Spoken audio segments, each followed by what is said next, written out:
m'appelle Lily Formaleoni, je suis étudiante en 3e année de sciences politiques à l'USJ et ça fait 2 ans que je suis au Liban. J'aime beaucoup la ville de Beyrouth et le pays que je trouve fascinant, très très beau en tout cas. Et ce que j'aime au Liban, ça a été aussi cette valeur de l'accueil, je me suis sentie très bien tout de suite, etc. Et puis c'est aussi le fait que, malgré le fait qu'il y a énormément de choses à faire au Liban, justement ça donne une espèce d'impulsion aux gens, une espèce d'enthousiasme et de dynamisme que je trouve qu'on n'a pas perdu en Italie par exemple. Je suis mariée à un Libanais, je suis venue ici parce que mon mari a étudié en Italie, mais il voulait rentrer au Liban. Et c'était la condition à notre mariage. J'espère de voir un jour les Libanais qui parlent l'italien comme deuxième langue. Pourquoi pas? D'ailleurs, il y a eu des relations entre l'Italie et le Liban depuis le 1613, je crois. L'émir Fakhreddin a été au Granducato di Toscana et il y a eu une relation très forte, politique, économique, et donc pourquoi pas. Nous ne sommes pas un peuple colonisateur, donc c'est ça qu'on ne peut pas exporter notre langue comme ils ont fait les Français et les Anglais. J'aime la disponibilité des gens et parfois la gentillesse. Parfois, ils sont tellement gentils qu'on n'attend pas ça.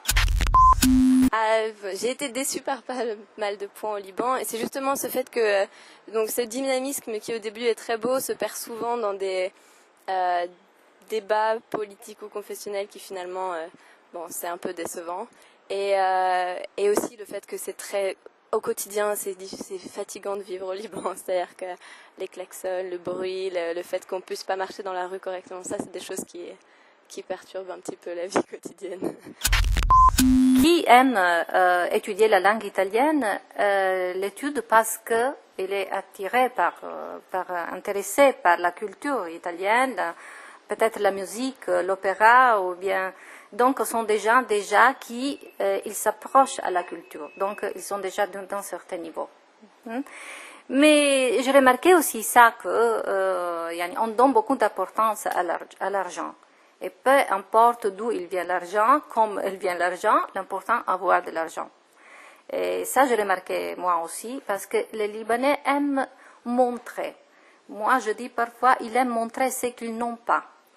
Parce que peut-être à la maison il n'y a rien, mais la voiture et les habits signés donnent un peu. Tout le monde pense waouh. J'ai remarqué que le Libanais pense que afficher leur diplôme pris à Rome ou bien à Paris, c'est quelque chose d'extraordinaire. Mais peut-être ils donnent beaucoup de respect aux pays étrangers plus qu'au Liban, je ne sais pas. Mais je trouve qu'il y a un esprit méditerranéen qu'on retrouve en Italie comme au Liban.